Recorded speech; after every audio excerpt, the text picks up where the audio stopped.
La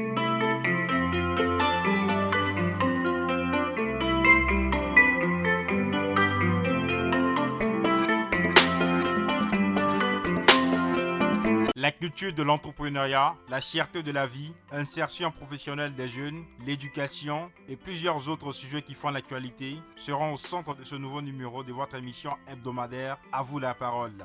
Et pour en parler, nous recevons sur ce plateau Koné Issouf, président de l'Organisation internationale pour la promotion de la culture de l'entrepreneuriat. Bonjour président, pouvez-vous présenter brièvement votre organisation? Merci beaucoup et avant tout propos, je tenais à remercier Intelligent TV pour l'opportunité que vous nous offrez afin de nous exprimer. Je suis Issouf Koné, président fondateur de l'Organisation internationale pour la promotion de la culture et de l'entrepreneuriat. Nous sommes une ONG, une organisation non gouvernementale, qui décide de fonds baptismaux. Nous intervenons dans plusieurs domaines référentiels tels que l'entrepreneuriat, la culture, la santé, l'éducation, la formation. Et notre rôle aujourd'hui, c'est de pouvoir faire la promotion de l'entrepreneuriat et de la culture dans toute sa composante. Voilà un peu présenter brièvement l'ONG OIPCE. Vous parlez de promotion à la culture de l'entrepreneuriat. Pouvez-vous définir l'entrepreneuriat? Mais pour nous, l'entrepreneuriat, c'est prendre des initiatives, c'est avoir l'esprit de créativité et d'innovation. Aujourd'hui, on veut permettre à la jeunesse de s'intéresser plus à l'entrepreneuriat parce que nous estimons que l'État peut pas prendre tout le monde à la fonction publique. Donc, il faut trouver un palliatif à l'insertion des jeunes. Et pour nous, la seule manière d'aider les jeunes, c'est d'entreprendre, c'est de prendre des initiatives. Et c'est de les encourager à s'intéresser à l'entrepreneuriat. Pensez-vous que les Ivoiriens n'ont pas cette culture de l'entrepreneuriat?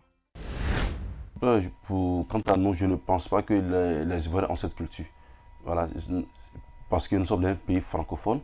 Généralement, la culture entrepreneuriale est plus conjuguée dans les pays anglophones.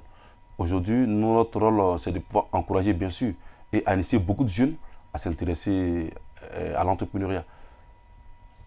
Depuis l'existence de votre organisation, quelles sont les actions menées afin de permettre aux jeunes de se lancer dans l'entrepreneuriat?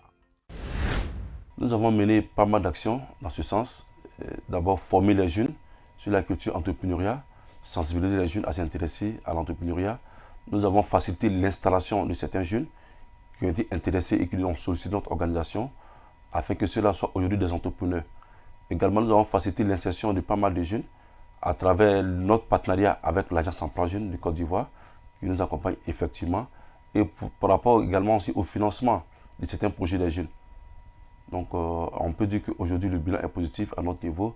Nous avons permis à plus de 50 jeunes à aujourd'hui être indépendants qui travaillent dans leur propre compte et nous avons pu insérer plus de 600 jeunes dans le tissu socio-professionnel à travers le partenariat qui nous lie entre certains opérateurs économiques, certains industriels et nous. Je prends le cas de nos partenaires outrés où on fabrique les mèches, qui ont inséré plus de 250 jeunes pour nous dans le cadre de notre partenariat. Quels sont vos rapports avec l'agence Emploi Jeunes? Nous avons des rapports de partenariat, il n'y a pas de rapport particulier, ce sont nos partenaires. L'Emploi Jeune de Côte d'Ivoire nous accompagne dans notre politique de réduction du chômage et de pauvreté en Côte d'Ivoire.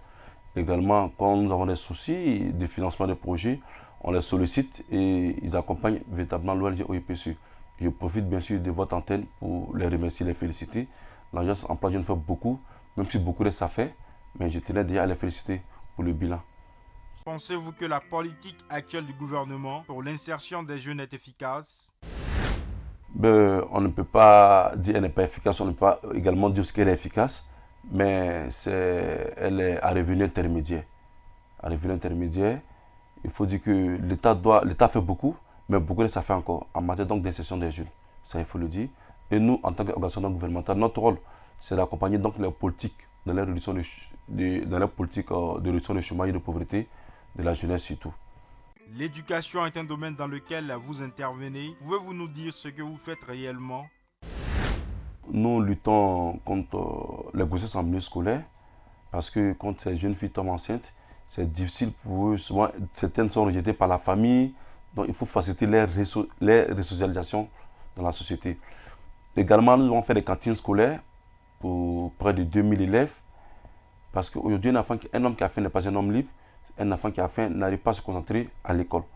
Donc nous avons estimé qu'il fallait faire des cantines scolaires pour ces élèves les plus vulnérables. dans certains coins de la Côte d'Ivoire. Également, nous les accompagnons en faisant des dons de kits scolaires, surtout de kits scolaires. Et par moment, les parents n'ont pas souvent les moyens de pouvoir subvenir aux besoins des élèves. On prend les élèves en compte, surtout les cas les plus vulnérables, les orphelins, les handicapés. Nous les accompagnons. Au cours de l'année 2020-2021, 5833 cas de grossesse avaient été dénombrés par le ministère de l'Éducation nationale. C'est un chiffre alarmant. Quelle action menez-vous à cet effet pour pouvoir freiner ce phénomène qui ne cesse de gangréner nos sociétés? Étant parent d'élèves, le gouvernement fait son travail, le ministère fait son travail. Les parents aussi, il faut dire à un moment donné, la pauvreté est à la base de tout ce qui se passe. Ça, il faut le dire. Je prends le cas des élèves que nous avons rencontrés, des gens qui sont affectés en ville. Ils n'ont jamais fait la ville, c'est la première fois. Ils n'ont pas de tuteur. Ils prennent peut-être un studio, ils sont 10 dans le studio. 6 garçons, 4 filles. Mais forcément, quand il y a 2 personnes de sexe opposé dans la même maison, il peut y avoir attraction. Donc pour nous, c'est de pouvoir accompagner ces gens-là, c'est de pouvoir les aider, faire des cantines scolaires, créer des centres d'accueil pour ces jeunes qui viennent s'installer en ville. C'est très important. Nous avons eu ce problème à son temps à l'université pour des gens qui ont le bac à l'intérieur et qui n'ont pas de famille à Abidjan. Ils sont obligés vraiment de faire des choses qu'ils n'ont jamais fait dans leur vie pour pouvoir subvenir par moment à leurs besoins à l'université. Donc aujourd'hui, on continue la sensibilisation dans toute sa composante. On essaie de sensibiliser la population, les parents et même également sur le ministère. C'est pourquoi nous, en tant qu'organisation non gouvernementale, je le dis, je répète, on accompagne l'État de Côte d'Ivoire dans sa politique de réduction du chômage et de pauvreté. Donc tout ça est dedans également aussi. Il faut dire que je profite de votre antenne pour vous lancer un appel à toutes ces personnes qui sont sensibles à cette question de grossesse en milieu scolaire, de nous accompagner dans ce que nous voulons faire. Nous voulons faire un projet de prise en charge des personnes en grossesse qui sont victimes de grossesse en milieu scolaire, les accompagner et pour dire qu'après la grossesse, ce n'est pas une fatalité, il faut faciliter cela les résocialisation dans la société ou bien soit faciliter l'insertion. Souvent, d'autres sont découragés après une grossesse, ne veulent plus aller à l'école. Donc, qu'est-ce qu'il faut faire pour ces cas-là? Soit il faut les former avec des formations accélérées et les mettre à la disposition de la société et faciliter également l'insertion. Donc nous avons un grand projet dans ce sens-là et nous lançons un appel à tous ceux et toutes celles qui veulent nous accompagner dans cette politique. Et nous avons pu convaincre quelques partenaires lors de nos passages à Dubaï, qui viendront, je pense, dans 2 mois en Côte d'Ivoire. Nous avons fait une tournée dans les coins les plus touchés par ce phénomène. Et ensemble, on va diagnostiquer et on va voir comment est-ce qu'on pourra accompagner le gouvernement, surtout le ministère de l'Éducation et de la formation des bases, dans cette activité. Vous étiez récemment à Dubaï. Peut-on savoir les raisons de ce déplacement? Nous avons été sollicités, nous avons été invités par une structure appelée ADBA. C'est une structure qui prime les meilleurs dans le domaine référentiel. Donc c'est dans ce cadre que nous avons été invités à Dubaï du 26 au 31. Donc nous avons eu un prix, nous avons été primés à Dubaï. Nous avons eu le prix de la meilleure organisation entrepreneuriale jeune. Et nous avons eu un prix qui nous a permis également de croiser des partenaires à Dubaï là-bas aussi, qui veulent nous aider dans notre politique de réduction du chômage et de pauvreté. Que représente ce trophée pour vous? C'est tout un sentiment de joie qui nous anime et puis cela vient nous encourager davantage dans ce que nous faisons. Et si nos efforts sont récompensés quelque part, nos mérites sont reconnus par certaines personnes, cela veut dire qu'on est suivi. Et ce qui retient en tout cas notre attention, on doit continuer davantage à aider les jeunes et à se mettre à fond, à aller jusqu'au bout de nos idées. Donc pour nous, c'est toujours une satisfaction de recevoir un trophée. Selon les informations reçues, vous n'êtes pas à votre premier prix international. Combien de prix avez-vous glané à l'international? Nous avons gagné 3 prix. D'abord, nous avons eu le prix du meilleur leadership jeune de l'Afrique à Casablanca en 2019. Et nous avons été invités également à Dubaï en 2020. Et aujourd'hui, en 2022, nous sommes encore invités à Dubaï. Donc ça fait 3 prix au total que nous avons pu avoir à l'international. Parlons de l'actualité politique en Côte d'Ivoire. Avec l'élection de Adama Bictogo à la présidence de l'Assemblée nationale, qu'attendez-vous du nouveau président de l'hémicycle ivoirien? D'abord, je tenais d'abord à féliciter Adama Bitogo pour sa brillante élection à la tête donc de l'hémicycle ivoirien. Je crois que les attentes des Ivoiriens sont énormes, de par sa position, de par sa nouvelle fonction, et il va continuer ce que peut-être ses prédécesseurs ont fait. Et pour moi, j'estime qu'Adama Bitogo c'était quand même un leader, et il a du charisme, il sera à la hauteur des attentes bien sûr des Ivoiriens. Quelle analyse faites-vous de son élection par l'opposition? Je pense que je ne peux pas faire une analyse peut-être particulière. L'opposition et le pouvoir en place, chacun a sa manière, chacun a sa vision. Et je respecte la décision de l'opposition. Je ne peux pas trop me prononcer sur cette question.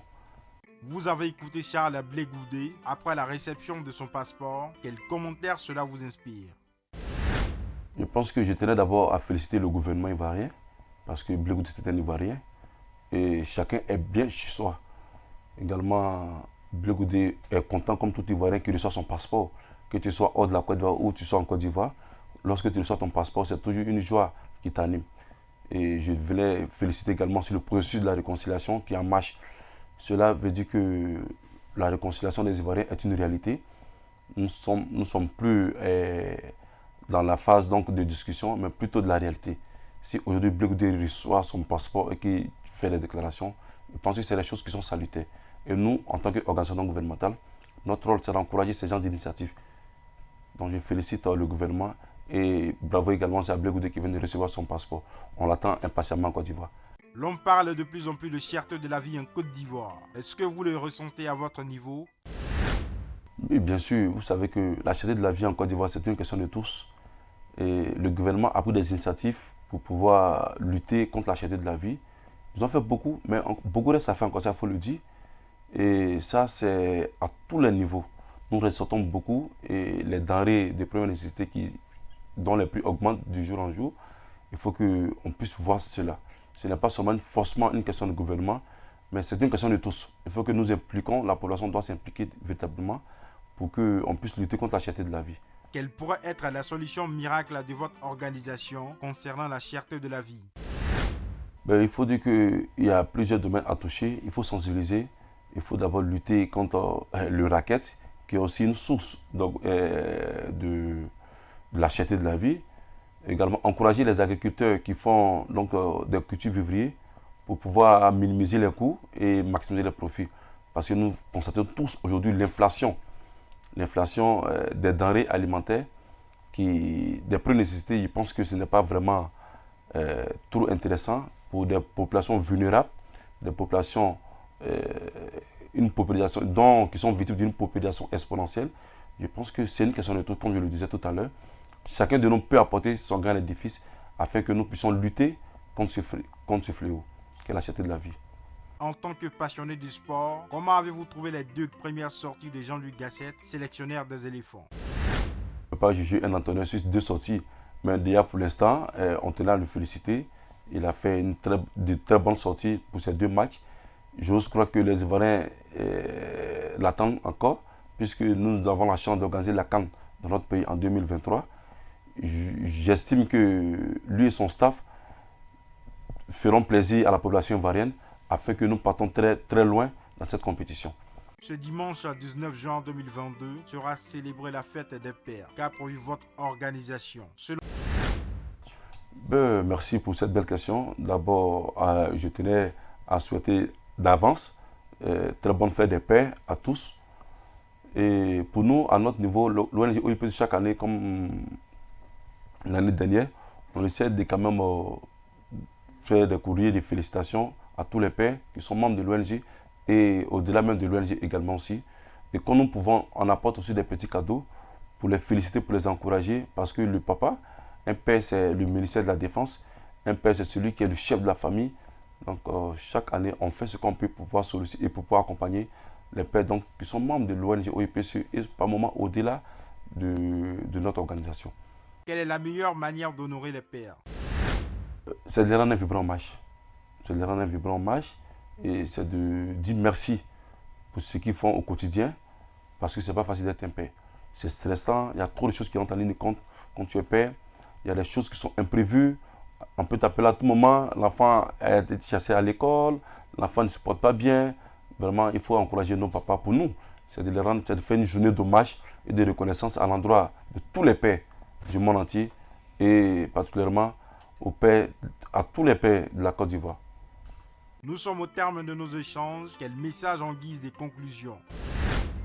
Le message que je voulais transmettre à l'endroit de tout le monde, c'est de dire à la jeunesse, il faut qu'elle s'intéresse à l'entrepreneuriat. Dès la jeunesse, il faut qu'elle puisse rompre avec certaines pratiques. Aujourd'hui, la jeunesse est mêlée dans plusieurs faux problèmes aujourd'hui, dans le domaine de la drogue, les enfants conflits avec la loi. Tout ça, c'est les jeunes qui sont utilisés, qui sont indexés. Et aujourd'hui, on demande à la jeunesse de prendre conscience. La jeunesse, surtout la jeunesse africaine, on compte sur cette jeunesse-là parce que demain, nous sommes les porte-flambeaux. Il faut qu'on puisse se mettre au travail. Et si le travail paye, et je tenais également à saluer personnellement l'Intelligent TV pour cette initiative.